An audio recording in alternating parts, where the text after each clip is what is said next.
hanya begitu, memang zahirnya begitu.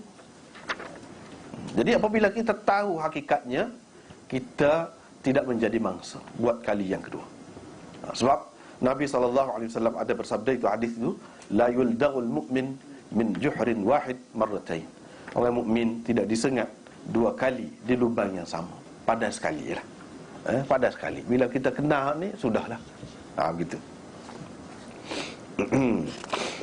Baiklah, kita pergi kepada yang pertama. Nak menceritakan persamaan di antara ajaran Syiah Imamiyah Ithna Asyariyah, Syiah Imam 12 ini, dengan ajaran Ibnu Saba dahulu. Apa persamaannya? Cuba kita lihat. Jadi sebelum itu kita pergi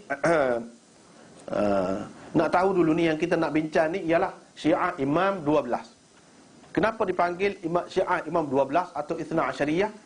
Kerana mereka percaya kepada 12 orang imam.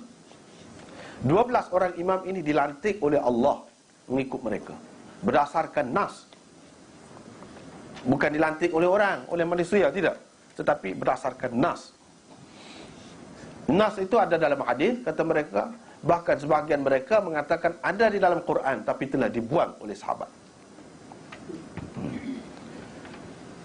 Allah melantik imam 12 ini. Imam ini wajib dipercayai, wajib ditaati. Orang yang tidak percaya dan tidak taat kepada imam ini kafir. Itu mengikut kepercayaan mereka. Dan imam ini maksum, terpelihara daripada dosa besar dan kecil. Jadi 12 orang imam ini siapa? Boleh kita lihat. Saya tak tulis dalam kertas kerja ni, tak tulis, tapi dalam buku ni ada tulis. Cuba kita tengok pada muka surat.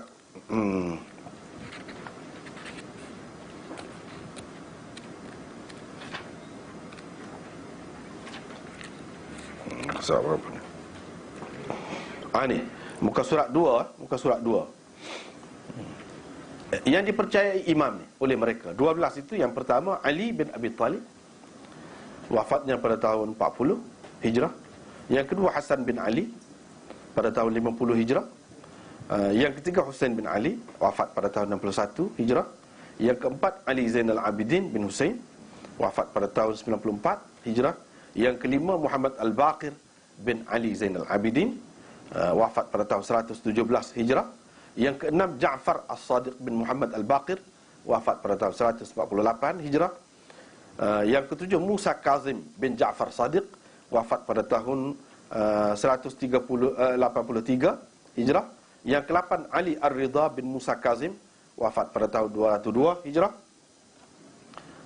Yang ke-9 Muhammad Al-Jawad bin Ali Ar-Ridha, wafat pada tahun 220. Dan yang ke-10 Ali bin Muhammad Al-Jawad, wafat pada tahun 254 Hijrah. Yang ke-11 Hasan bin Ali Al-Askari, wafat pada tahun 260 Hijrah.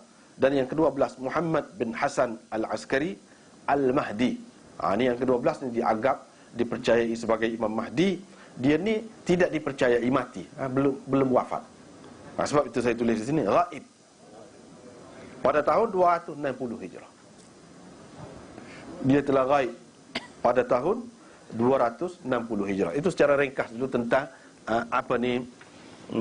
imam yang dikatakan Imam 12. Nanti kita akan bincangkan lagi khusus tentang imam.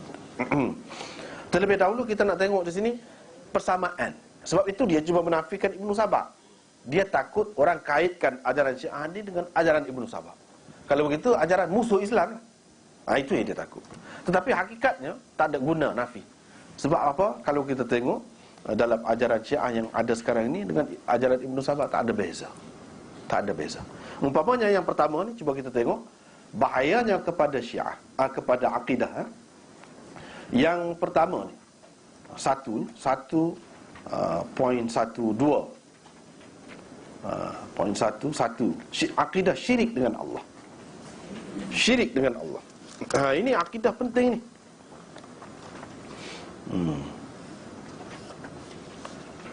Syirik dengan Allah. Pada hakikatnya, kalau kita yang belajar hadis ni, jelas dah, jelas. Dalam hadis disebutkan, dalam buku ni, di muka surat mula-mula tu tulis, Nabi SAW bersabda, yakunu qaumun fi akhir zaman yusammawna ar-rafidah yarfuduna al-islam wayalfizuna qatiluhum fa innahum musyrikun. Jelas. Nanti akan ada di akhir zaman satu golongan dinamakan Rafidah. Mereka menolak Islam, yakni hakikat sebenarnya, tetapi yalfizuna, mendakwa Islam. Qatiluhum, perangilah mereka. Fa innahum musyrikun, kerana sebenarnya mereka itu adalah musyrikun. Di mana kebenaran Nabi SAW kata mereka itu musyrikun? Mari kita lihat di sini. Kalau di dalam Al-Quran Allah SWT sebutkan, innal arda lillah yurithuha man yasha' min ibadih. Kemudian ayat yang kedua, lillahi mulkus samawati wal ard. Syiah pula mengatakan, ini maknanya saya telah berikan di situ, milik Allah, langit dan bumi ini. Kerajaan bumi dan langit ini milik Allah. Tapi Syiah mengatakan milik Imam 12. Itu syirik. 1.13, pasal tak ada muka surat ni kena pakai gitulah. Cuba tengok. Allah menyatakan sifatnya di dalam Al-Quran sebagai yang awal dan yang akhir, yang zahir dan yang batin. Sebagaimana firman-Nya, huwal awwalu wal akhiru wal zahiru wal batin. Tapi Syiah meriwayatkan kononnya Sayyidina Ali berkata, anal awwalu wa anal akhiru wa anal zahiru wa anal batinu wa ana warithul ard. Akulah yang awal dan yang akhir. Akulah yang zahir dan akulah yang batin. Akulah pewaris bumi ini. Ini kepercayaan mereka.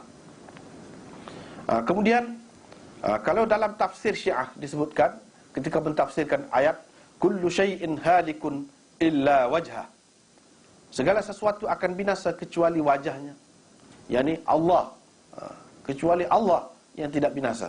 Mereka mengatakan, Ja'far As-Sadiq mentafsirkan ayat ini, kamilah wajah Allah itu, yakni yang tidak binasa. Jelas di sini menunjukkan bahawa mereka mempercayai Imam 12 ini mempunyai sifat ketuhanan. Sebab yang tidak binasa ini Tuhan.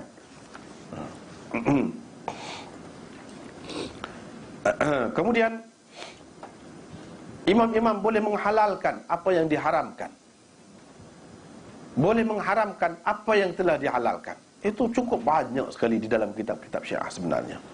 Padahal dalam Islam disebutkan, ya ayyuhan nabi lima tuharrimu ma ahallallahu lak. Wahai Nabi, mengapa kamu mengharamkan apa yang Allah halalkan bagimu? Maknanya hak menghalalkan, mengharamkan ini adalah hak Allah, bukan hak manusia. Kalau kita mengatakan manusia boleh menghalalkan yang haram ataupun mengharamkan yang halal, itu sudah syirik. Sudah syirik. Kemudian mereka mengatakan imam-imam ni, Imam 12 ini mengetahui perkara ghaib. Semua perkara ghaib. Tidak ada yang berlaku di alam semesta ini melainkan diketahui oleh Imam 12. Berapa bilangan pasir di bumi, mereka tahu. Berapa bilangan titisan hujan, mereka tahu. Berapa bilangan duri pada pokok-pokok kayu pada setiap masa, mereka tahu. Ini kepercayaan Syiah tentang Imam 12. Kemudian bukan fahaman dulu dalam kitab-kitab dulu saja, tidak. Sampai sekarang ini pun mereka masih lagi percaya begitu, pegang dengan kemas begitu. Umpamanya Khomeini misalnya, dia mengatakan dalam bukunya Hukumah Islamiyah, buku yang tersebar dengan meluas dalam macam-macam bahasa, boleh kita dapati. Disebutkan di situ imam mempunyai maqam mahmud. Padahal kita maqam mahmud yang kita doa selepas azan itu, Nabi